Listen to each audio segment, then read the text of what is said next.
Assalamualaikum warahmatullahi wabarakatuh. Kembali lagi dengan saya Fakih. Di sini saya akan menjelaskan tentang security yang ada pada YouTube. Oke. Overview. Pengelolaan keamanan yang baik sangat penting untuk kelangsungan hidup sebuah aplikasi.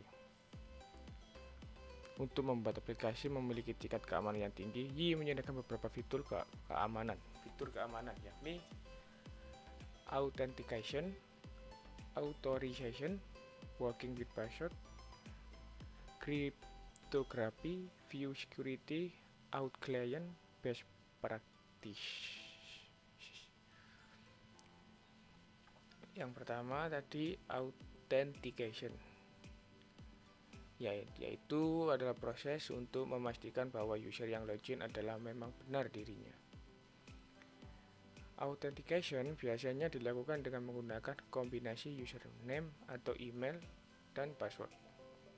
Pada yaitu Advanced Template secara default telah disertakan proses authentication untuk user login. Sedangkan pada yaitu Basic Template, proses authentication-nya hanya dilakukan menggunakan username dan password yang ada di hardcode pada model user. Ini perbedaannya tadi pada basic dan advance. Untuk advance ini nanti otomatis secara default otomatis sudah ada user login. Tapi untuk basic template untuk login hardcode, jadi kita harus mengisi username dan passwordnya pada codingnya.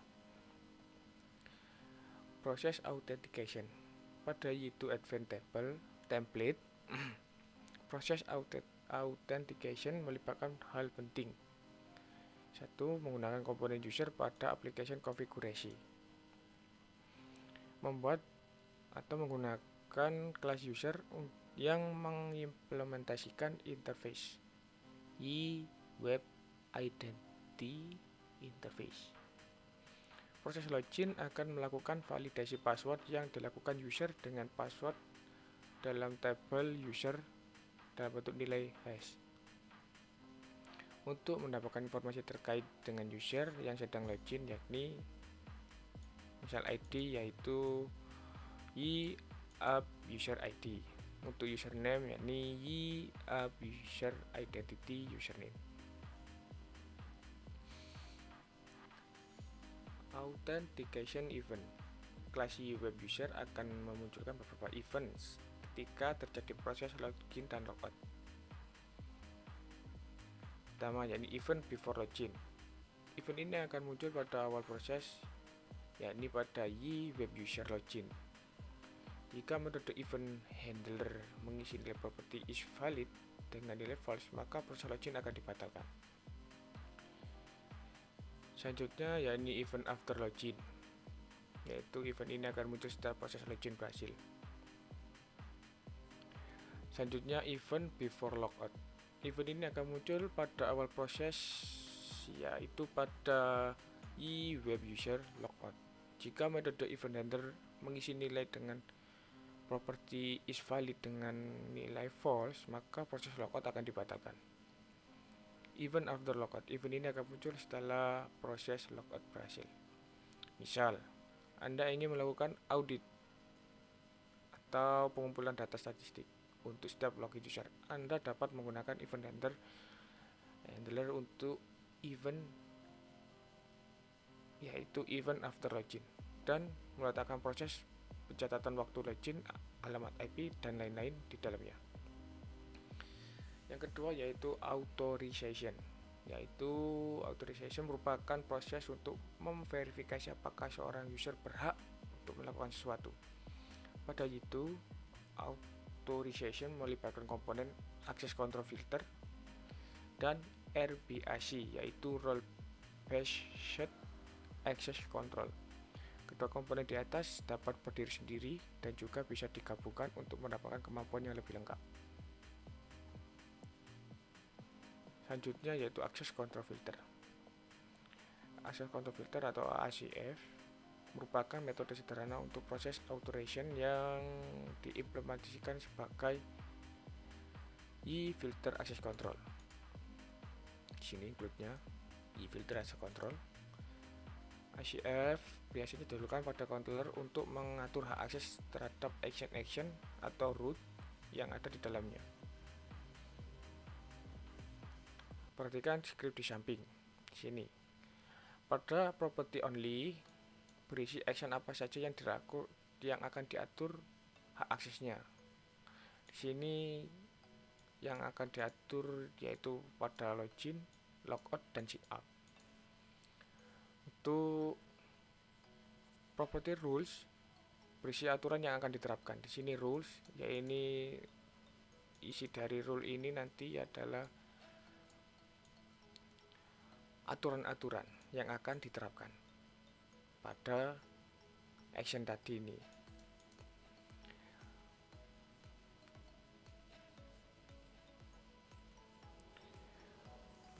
Tanda-tandanya pada rules yang berarti semua user yang belum ini merupakan rule spesial yang berarti semua user yang belum login.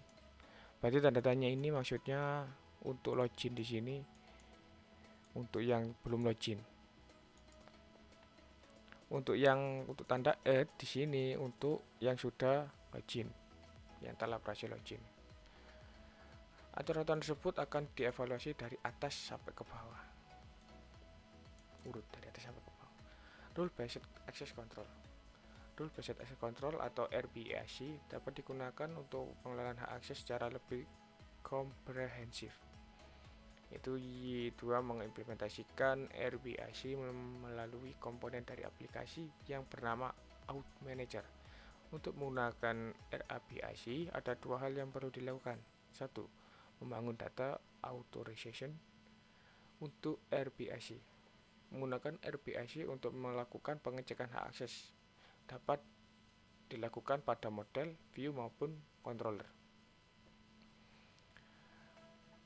Konsep dasar dari RBAC itu sendiri ada 3 komponen utamanya, yaitu ada 3. 1 rule, 2 permission, dan 3 rule. Rule ini digunakan untuk menentukan peran dari seorang user. Contoh di sini role-nya admin berarti admin, author berarti author, dan lain-lain. Role dapat memiliki beberapa permission atau izin dan juga role yang lain. Seorang user dapat di-assign satu role atau lebih. Jadi untuk seorang user itu dapat di-assign berapa role. Permission, ini merupakan hak untuk melakukan sesuatu. Permission atau bisa kita sebut izin. Misalnya di sini create post, izin untuk membuat postingan, update untuk melakukan update pada postingan, dan lain-lain sebagainya. Rules merupakan script yang akan dijadikan untuk memastikan sebuah rule atau permission dapat digunakan oleh user. Rule di sini seperti aturan. Contoh permission update post dapat dilakukan rule yang akan mengecek apakah user tersebut adalah user pembuat post yang akan diupdate. Jika menggunakan DB Manager, terdapat 4 tabel yang digunakan untuk menyimpan data RBAC, yakni 1 out item, 2 out item child, 3 out assignment, 4 out rule. Out item, yakni authentication item, itu untuk menyimpan data item seperti role, permission, dan rule tadi. Yang kedua item child, out item child untuk menyimpan data hubungan antar item. Yang ketiga assignment, out assignment untuk menyimpan data hubungan antara user dengan role. Yang keempat out rule untuk menyimpan rule, aturan tadi. Rule, permission, rule. Pada gambar di samping terdapat 2 user, yakni Jane dan John. Dan juga ada 2 rule, admin dan author, dan 3 permission, yakni create post, update on post, create post. Setelah 1 rule, author rule. Di sini ada lagi rule. User Jane Di sini Jane memiliki role admin, sedangkan user John memiliki role author. Role admin memiliki permission update post, dan role author role admin ini memiliki permission update post. Dan role author semua memiliki dimiliki oleh role author juga akan dimiliki oleh role admin. Jadi admin di sini memiliki semua yang dimiliki author. Role author memiliki permission create post. Di sini permission memiliki izin untuk melakukan atau membuat postingan, dan update own post. Own post di sini berarti update untuk own post. Ini own post untuk postingan sendiri.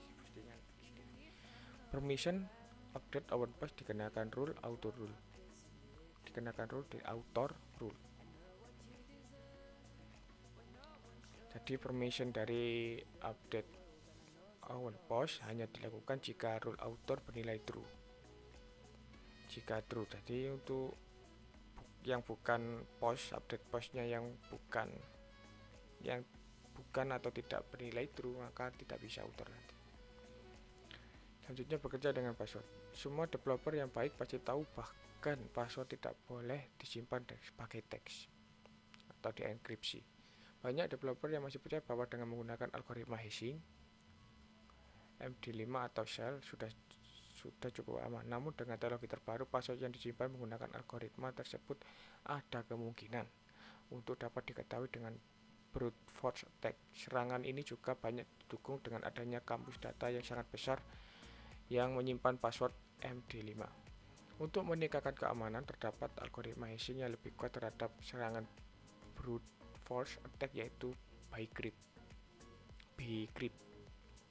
Fungsi crypt pada PHP dapat digunakan untuk mengenerate nilai hash menggunakan algoritma bcrypt. Ini menyediakan helper yakni Y-App-Security yang dapat digunakan untuk bekerja dengan password. Cryptography di sini menggenerate data random. Untuk proses mereset password via email biasa dilakukan oleh token yang disimpan dalam database dan juga dikirimkan ke user. Enkripsi dan deskripsi.